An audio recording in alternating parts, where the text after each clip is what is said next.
So last week, my wife and I were at dinner with another couple, and the other couple had just returned from London. We're having a conversation at dinner. My wife says, well, we were in London a year ago, May. As a matter of fact, something happened when we were in London a year ago, May. We were having lunch one day, Sidewalk Cafe in Marylebone, and there was an incident where at the next table, a woman's cell phone was swiped as part of this big cell phone theft caper that was taking place in London at the time.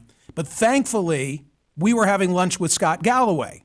And the people nod in agreement. They know who Scott Galloway is. And my wife then proceeds in great detail to tell this story about, and it's true, it's a true story about how Scott jumps out of his chair, grabs the wrongdoer, and jacks the guy up. And everybody's sitting on the edge of their chair listening to my wife tell the story. But then, of course, they look at me. Yeah, what'd you do in the war, right? What did you do? Michael sat on his fat ass while Scott is jacking up the wrongdoer. I was pinned in by the table, okay? Scott Galloway is the serial entrepreneur. He is the podcast superstar. He's the author of a lot of books I love, Notes on Being a Dad.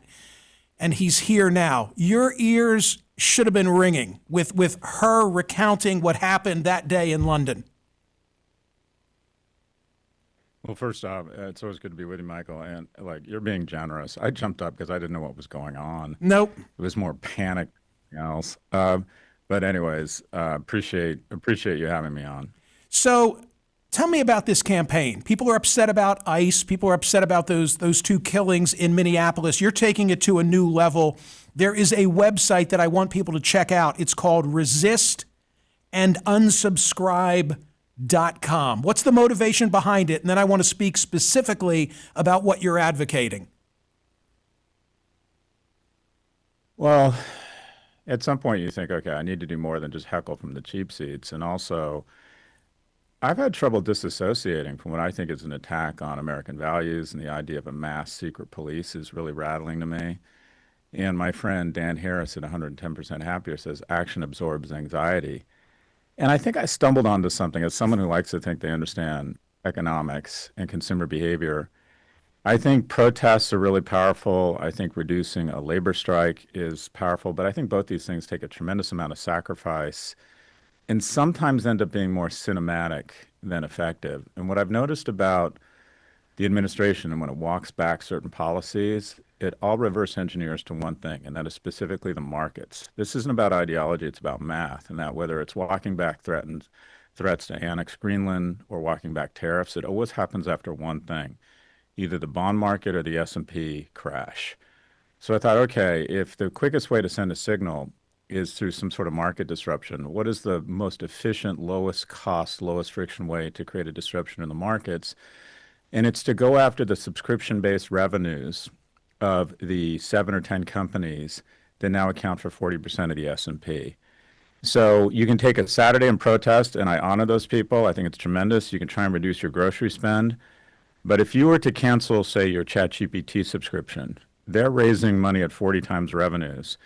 That's effectively one subscription cancellation is a $10,000 hit to their market capitalization. To do that, for example, to have the same impact at Kroger's, which trades at 0.3 times revenues, not 40 times revenues, you'd have to ask 5 families to not buy groceries for a year.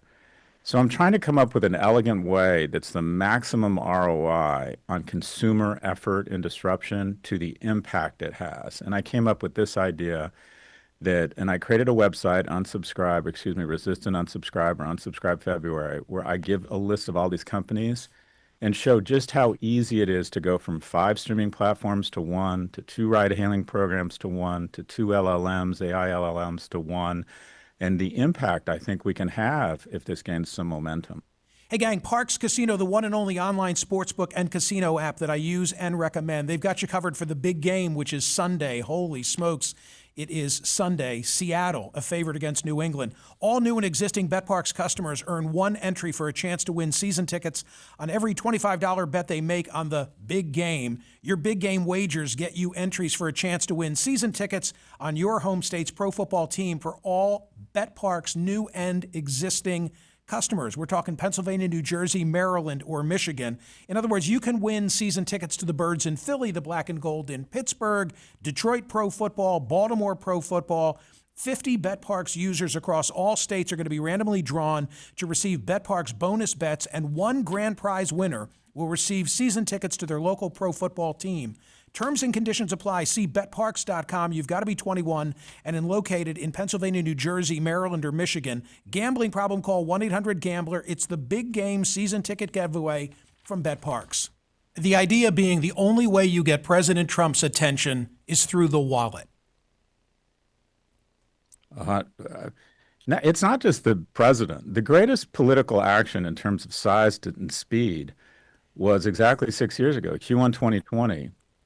The government weighed in with trillions of dollars overnight, new laws, new guidelines, new federal legislation in a matter of weeks. And it wasn't because people were dying during COVID. It was because GDP crashed 31% overnight. And then coming forward to the Trump administration, when does he walk back threats on Greenland or tariffs? When the S&P goes down or when the Japanese bond market collapses. He's not afraid of courts. He doesn't seem to have any respect. At this point, Congress is just the Duma or the Politburo doing whatever he wants. These protests, I would imagine, are effective because he's very ego-driven and probably doesn't enjoy seeing hundreds of thousands of people turn out. But if you look at what actually gets the administration to reverse course on policy, it's one thing. It's markets. I'm scrolling the website as you and I are having the conversation, resistandunsubscribe.com. One portion of it is headlined Ground Zero. The other is headlined Blast Zone. The difference between those two areas, and you'll correct me if I'm wrong, is that one addresses those gigantic platforms, Amazon, Apple, Google, Microsoft, Paramount, Meta, Uber, Netflix, OpenAI, and X. And it's very sophisticated. You make it very easy. So, for example, Scott, under Amazon, click this button and you can unsubscribe from Amazon Prime or from Audible or from Amazon Music or from Prime Video or from Amazon Grocery or from Kindle Unlimited. Those are the tabs that are only assigned to Amazon. But then in the separate category, the category which includes AT&T and Comcast and Charter and Lowe's and others, you say, well, here's the business they are doing with ICE. I understand the latter more than I understand the former. Let me say it more simply. Why go after Apple or Google or Microsoft relative to ICE? Because if Microsoft just meets expectation and doesn't beat it, its stock declines 10% in after hours, and other NASDAQ stocks trade down in sympathy. So the NASDAQ 100 lost 1.5% of its total value in a few minutes after a missed earnings report. This has a huge impact on the markets, and I think immediately the administration gets a signal or a poke in the ribs. So those companies, one, just have a bigger impact and more signal, right? A small decline in uptake of subscriptions on OpenAI or from Microsoft or from Google's Gemini or from Uber in terms of people canceling their app, you're going to see the NASDAQ take a hit, and immediately that signal is clear and crisp. And also the free gifts with purchase here are the following. It happens in Ground Zero. These are the CEOs that are most, obsequious enablers, the ones he constantly parades out like circus clowns around him. He loves these billionaires. He's the person they listen to. To a certain extent, America is a giant bet on AI right now. And all of the market gains, and the majority of them have come from 10 companies. And if the S&P had been down 17% last year and not up 17%, I don't think you'd have the political cloud cover to be sending mass secret police into these cities. So in terms of impact, I think it's Ground Zero. And also, the other free gift with purchase here, Michael, is when I canceled Amazon Prime. And I want to be clear, I may go back at some point. I love Amazon, but for the month of February, it's not that big a sacrifice. I also found out that I'm a member of Amazon One, their healthcare service, which I've been paying $199 for 6 years because I did it to get a prescription to Paxlovid when I got COVID. So I've spent $1,200 on something I haven't been using. When I unsubscribed from Uber, I found out, and this is a story of privilege over the last 10 years, I've taken 3,700 Ubers. I use it as my car service. Uber has raised their prices on Uber Lux, which I take, from $40 to $60 to $80 to 120. Typically, the big tech playbook is underprice, amazing proposition, consolidate the market, and then begin raising the prices. I'm spending, and again, I want to acknowledge my privilege. As you know, I grew up with no money, but I talk very openly about money. I've been spending $35,000 a year on Uber, Michael. And so I've decided to start taking the tube. I go to UberX. I take the subway in New York, which is fantastic. And I figured out the money I can save here, literally, no exaggeration, including insurance and parking. I could take a Mercedes G-Wagon or lease a Mercedes G-Wagon, a BMW i7, or a Range Rover. And I realize most people aren't as privileged as me. But if you go and start canceling, what you're going to find out is that you have 3 Apple TV Plus accounts you've been paying for. I had 4 AT&T accounts that were assigned to BlackBerries and iPads that they continued to charge me for the last 10 years. So you're not only sending a signal to the people who are enabling him, but you're sending a signal to the markets, and you're going to find out that with fairly low effort, you are spending money every month you don't need to be spending. So just as dry January for some people is an opportunity to kind of do an audit of their alcohol intake and decide if they want to scale it down, this is an opportunity to press pause on these mendacious recurring revenue, automatic billing services, many of which you're going to find you aren't even using. To your point, a number of people during the course of the holiday said to me, "You will love Landman. Billy Bob Thornton is fabulous. John Hamm is terrific. Demi Moore, Ali Larter." And I said, I can't do it. I've got too many subscriptions. I don't have Paramount. No, I had it. I've been paying for it for the last 3 years. I watched the show and it was great. Just a final observation. I'm trying to differentiate between those that have skin in the game because they're doing government business relative to ICE and those that don't, who I'm questioning Scott Galloway as to, do they deserve to get caught in this crossfire? I guess you've already answered that question. You think this is the only way to move the market and get the president's attention? Well, most of the companies on the list, whether it's Amazon overpaying for the Melania documentary, which is just pure coin-operated grift, whether it's Tim Cook showing up with an inscribed hard drive to try and get out of tariffs in China, I think these companies at ground zero tend to be the biggest enablers. And also, Michael, going back to a very dark point in history, in early 30s Germany, a lot of the CEOs or the captains of industry of the unbelievable manufacturing engine in Germany were very worried about the rise of Hitler. And Hitler said, look, if you support me or you just stay quiet on this slow burn to fascism that you're concerned about, I will crush the trade unions and you will make more money. And then by the time Hitler got elected and they realized this is a real problem, it was too late. And I think there's something similar going on here. I get text messages from these folks, Michael, saying that they hate themselves going to the White House, that they don't agree with his policies. But quite frankly, they see money in sucking up to the president and enabling him. Have you noticed that all of these companies are not affected by the tariffs, have managed to get carve-outs, are potentially going to get some sort of government-backed financing? So I think a lot of these CEOs have decided not to speak up for the very American principles that made them billionaires or built great companies, such that in the short run, they can make more money. I think it's a dangerous deal with the devil. And what I'm asking these individuals to do is collectively come out, say what is going on here is not American. It is not right. They probably have to do it as a collective voice because whoever goes first gets hurt. An autocrat punishes his enemies and rewards his allies, and Trump's been very good at that. But these individuals, what's the point of having all this money in such a successful company if you're not going to show some fidelity to the principles, the rule of law, competition, democracy that have helped them become so fabulously successful? But most of those companies on the list, I would describe as a minimum, are enablers. A final question, because of something that you just said, the Nazi reference. You know I love my poll questions. Coincidentally, today, I'm asking the following. Who's right? The very progressive Philadelphia district attorney is Larry Krasner. He called ICE wannabe Nazis. The Pennsylvania governor, Josh Shapiro, aspirant for 2028, said he found that reference abhorrent. I think as part of the logic that anytime you invoke Nazism, you're diluting the real impact of the Holocaust. Final thought from Scott Galloway? I think it's a fair comment. Whenever you use the N-word, you should use it sparingly. But I think we can learn from history.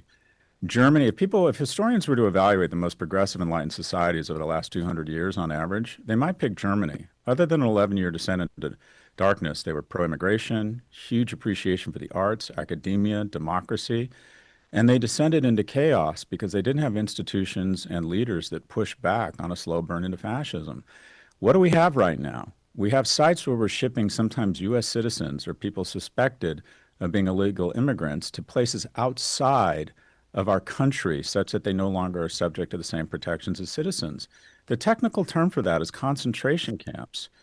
You know, Hitler didn't start with Dachau or Birkenau. He started with laws. He started with ignoring the rule of law and co-equal branches of government. So while I think it'd be unfair to call ICE agents Nazis, I don't think it's unfair to use history as a reference to convince people it could happen here. And the moment we start sending in a mass secret police, the moment we stop ignoring co-equal branches of government, the moment we end up in a situation where federal agents are pumping 3 bullets into the face of a mother or 10 bullets into an ICU nurse caring for veterans, we should have a swift and immediate response, even if it costs us money, even if it means we have to go to one streaming media platform, even if it means if Apple's CEO becomes worth 1.1 billion, not 1.2. This is a moment in time where everyone in America has to say, look, a lot of people, whether it was on Omaha Beach or refusing to give up their seat on a bus, we have to nod to them and to make some small effort to have an appropriate gag reflex on what is, in my opinion, a slow burn into fascism. And when you start arresting journalists, whether it's Turkey in 2012 or Russia in the early 2000s, it's very simple. History is brutally clear. Your nation becomes angrier and it becomes poor. So this is a small price, a small nod to the people who have sacrificed so much to give us the freedoms we enjoy now. Enough already. It is time to push back, and I'm trying to offer people an easy, seamless, and relatively friction-free way of pushing back and sending a strong signal to the markets and to the administration. Scott, thank you for being here. I appreciate you. Thank you, Michael. Always appreciate your time and your support. Scott's website, resistandunsubscribe.com. Resistandunsubscribe.com. Those who make the list in the category for Ground Zero, Amazon, Apple, Google, Microsoft, Paramount, Meta, Uber, Netflix, OpenAI, and X. And then the so-called blast zone, he says these are the consumer-facing companies that we have identified as active enablers of ICE. He's got AT&T, Comcast, Charter, Dell, FedEx, Lowe's, Marriott, and UPS. Hi, everybody. It's Michael Smerconish. If you like this video and you want to see more like it, please subscribe to my YouTube channel. We post videos every day tackling the biggest political issues from the middle of the road, from an independent perspective. There's no suiting up in partisan armor. It's all about evaluating the available information and then reaching a fair conclusion. Also, check out the Mingle Project playlist. You'll hear and watch more about my passion, how we need to come together and establish common purpose to bridge the divides in our political discourse. Subscribe now. I'll see you tomorrow.